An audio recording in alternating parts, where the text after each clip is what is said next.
കർത്താവായ യേശുക്രിസ്തുവിന്റെ ധന്യമുള്ള നാമത്തിൽ ഈ ഫ്രൈഡേ മന്ന ശുശ്രൂഷയിലേക്ക് കടന്നു വന്നിരിക്കുന്ന എന്റെ മാന്യ ശ്രോതാക്കൾക്ക് ഒരു പ്രാവശ്യം കൂടെ എന്റെ ഹൃദയംഗമായ സ്നേഹവന്ദനങ്ങളെ അറിയിക്കുന്നു. വീണ്ടും നമുക്ക് ഒരുമിച്ച് ദൈവസന്നിധിയിലായിരിക്കുവാൻ ദൈവം ഒരുക്കിത്തന്ന ധന്യമായ നിമിഷങ്ങളെ ഓർത്തുകൊണ്ട് ദൈവത്തെ നമുക്ക് മഹത്വപ്പെടുത്താം. അതേ, നമ്മുടെ രക്ഷയാകുന്ന ദൈവമായി നാൾതോറും നമ്മുടെ ഭാരങ്ങളെ ചുമക്കുന്ന കർത്താവ് വാഴ്ത്തപ്പെടുമാറാകട്ടെ. ദൈവം നമുക്ക് ഉദ്ധാരണം കൊണ്ട് ദൈവമാകുന്നു. മരണത്തിൽ നിന്നുള്ള നീക്കുപോക്കൾ നമ്മുടെ ദൈവമായ യഹോവയ്ക്ക് ഉള്ളവ തന്നെ.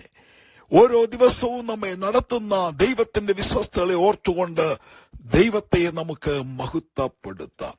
യിരെമ്യാ പ്രവചനം 18-ാം അധ്യായത്തിന്റെ 4-ാം വാക്യം നാം വായിക്കുമ്പോൾ, ഉടഞ്ഞുപോയ ഒരു പാത്രത്തെ മറ്റൊരു പാത്രമാക്കി തീർക്കുന്ന അനുഗ്രഹിക്കപ്പെട്ട ദൈവിക പ്രവൃത്തികളെ നമുക്കവിടെ കാണുവാൻ കഴിയുന്നുണ്ട്.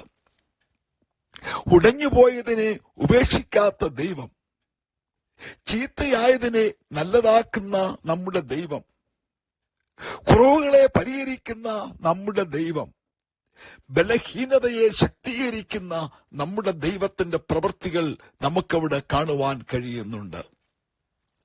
കുശവന്റെ കരങ്ങളിലാണ് ഇത് ഉടഞ്ഞു പോയത് എന്ന് നാം മനസ്സിലാക്കിയിരിക്കണം. കുശവൻ ഒത്തിരി അധ്വാനിച്ചിട്ടാണ് ഈ മണ്ണ് കുഴച്ച് ഈ ചക്രത്തിന്മേൽ വെച്ചത്. കുശവന്റെ ഹൃദയത്തിൽ ഒരു പ്ലാനും പദ്ധതിയും ഉണ്ടായിരുന്നു അതിനെക്കുറിച്ച്. പക്ഷേ അത് ചക്രത്തിൽ വെച്ച് തന്നെ ഉടഞ്ഞുപോയി എന്ന് നമുക്ക് കാണാൻ കഴിയുന്നുണ്ട്. എന്നാൽ ഉടഞ്ഞുപോയതിനെ വലിച്ചെറിയാതെ വണ്ണം അതിനെ ആ കരങ്ങളിൽ സൂക്ഷിച്ച് അതിനെ മറ്റൊരു മനോഹരമായ പാത്രമാക്കി തീർത്തു എന്ന് നമുക്ക് കാണാൻ കഴിയുന്നുണ്ട്. നമ്മുടെയൊക്കെ ജീവിതത്തിൽ നാം ഉപേക്ഷിക്കപ്പെടേണ്ടവരായിരുന്നു. എന്നാൽ ആ നല്ല കർത്താവ് നമ്മെ ഉപേക്ഷിച്ചു കളയാതെ വണ്ണം തന്റെ കരങ്ങളാൽ നമ്മളെ മനോഹരമായ മറ്റൊരു പാത്രമാക്കി തീർത്തല്ലോ എന്നോർത്തുകൊണ്ട് ദൈവത്തെ നമുക്ക് മഹത്വപ്പെടുത്താം. അതേ, വളരെ പ്രതീക്ഷയോടുകൂടെ ഫലം ലഭിക്കുമെന്ന് കാത്തിരിക്കുന്ന പല വിഷയങ്ങളുണ്ട്. പല ആശകളും പല പ്രതീക്ഷകളും പല സ്വപ്നങ്ങളും നമ്മുടെ ജീവിതത്തിലുണ്ട്. എന്നാൽ ചില സന്ദർഭത്തിൽ അതിന് വിരോധമായി കടന്നു വരുന്ന ചില മേഖലകളുണ്ട്. എന്നാൽ സകല തിന്മകളെയും നന്മയാക്കി മാറ്റുവാൻ, ദോഷങ്ങളെ അനുഗ്രഹിക്കുവാൻ, മാറിയെ മധുരമാക്കി മാറ്റുവാൻ, രോഗത്തെ സൗഖ്യമാക്കി മാറ്റുവാൻ, വിലാപങ്ങളെ നൃത്തമാക്കി തീർക്കുവാൻ കഴിയുന്ന ദൈവമത്രേ നമ്മുടെ ദൈവം. എന്നെ കേൾക്കുന്ന പ്രിയരെ, നിങ്ങളുടെ ജീവിതത്തിൽ ഉടഞ്ഞുപോയ മേഖലകൾ, തകർന്നുപോയ മേഖലകൾ, പ്രതീക്ഷകൾക്ക് ഭംഗം വന്ന അവസ്ഥകൾ, ഇതിനെയെല്ലാം ശരിയാക്കി തരുവാൻ കഴിവുള്ള നല്ല കുശവനായ കർത്താവ് നമുക്ക് വേണ്ടി ജീവിക്കുന്നു എന്നുള്ളതാണ്. ഉടഞ്ഞതും നിരാശയുള്ളതുമായ വിഷയങ്ങളെ ആ നല്ല കുശവന്റെ കരങ്ങളിലേക്ക് കൊടുത്താൽ അതിനെ ആശയുള്ളതാക്കി, പ്രതീക്ഷയുള്ളതാക്കി, മാന്യമുള്ളതാക്കി, തേജസ്സുള്ളതാക്കി മാറ്റുവാൻ ദൈവത്തിന് കഴിയും എന്നുള്ളതാണ്.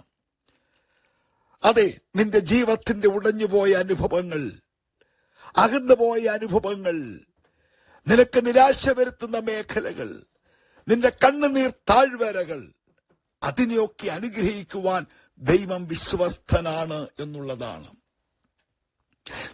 യാക്കോബിന്റെ ജീവിതത്തിൽ തന്റെ ഇഷ്ടപുത്രനായ ജോസഫ് എന്നേക്കും നഷ്ടപ്പെട്ടുവെന്നും അവൻ ഉടഞ്ഞുപോയ ഒരു പാത്രമായി തീർന്നു എന്ന് നമുക്ക് കാണുവാൻ കഴിയുന്നുണ്ട് യാക്കോബിന്റെ ദൃഷ്ടിയിൽ. എന്നാൽ ദൈവത്തിന്റെ ദൃഷ്ടിയിൽ ദൈവം ജോസഫിനെ പണിതു. അവനെ ദൈവം മനോഹരമായ മറ്റൊരു പാത്രമാക്കി തീർത്തു. ദൈവം അവനെ അനുഗ്രഹിച്ചു. അതെ, നിന്റെ പ്രതീക്ഷകൾക്ക് വിരുദ്ധമായി ജീവിതത്തിൽ പലതും സംഭവിക്കുമ്പോൾ വചനം പറയുന്നു, ദൈവത്തെ സ്നേഹിക്കുന്നവർക്ക് നിർണയപ്രകാരം വിളിക്കപ്പെട്ടവർക്ക് തന്നെ സകലതും നന്മയ്ക്കായി കൂടി വ്യാപരിപ്പിക്കുന്നു എന്ന്. ഉടഞ്ഞതിനെ നോക്കി പ്രയാസപ്പെടാതെ വണ്ണം യേശു ഇങ്ങനെ പറഞ്ഞ്, യേശുവിനെ കുറിച്ച് നാം പഠിക്കുമ്പോൾ ഇങ്ങനെ നമ്മൾ പഠിക്കുന്നുണ്ട്, പുകയുന്ന തിരിയെ അവൻ കെടുത്തുന്നവനല്ല, ചതഞ്ഞ ഓടാമ്പലിനെ മുറിച്ചു കളയുന്നവനല്ല.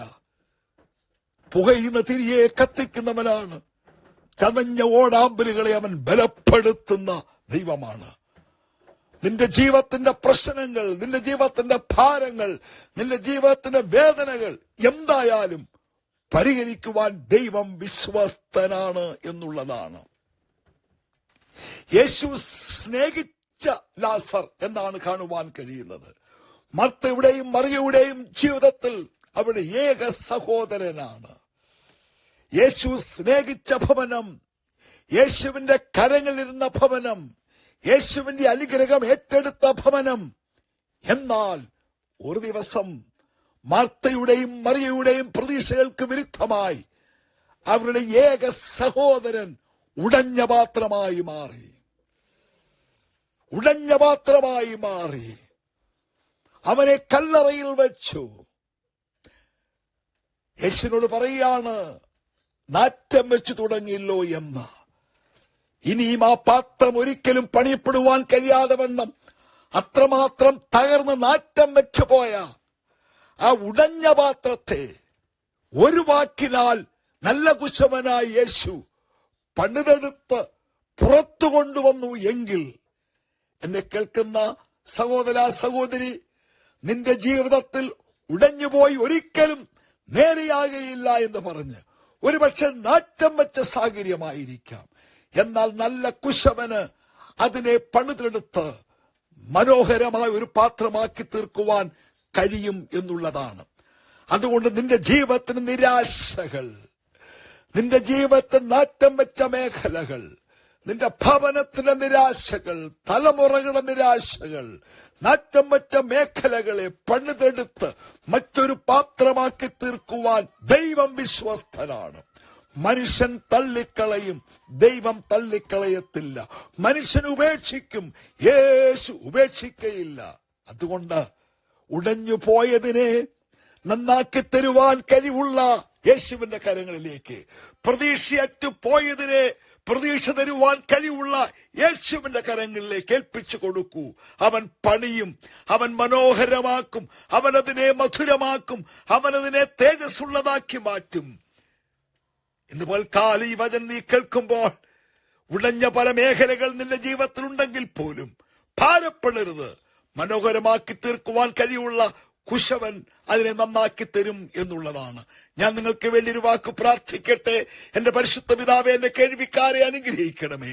ഉടഞ്ഞു പോയതിനെ ഉപേക്ഷിക്കാത്ത ദൈവം അതിനെ മറ്റൊരു പാത്രമാക്കി അനുഗ്രഹമായി നിന്റെ ജനത്തിന് കൊടുക്കണമേ.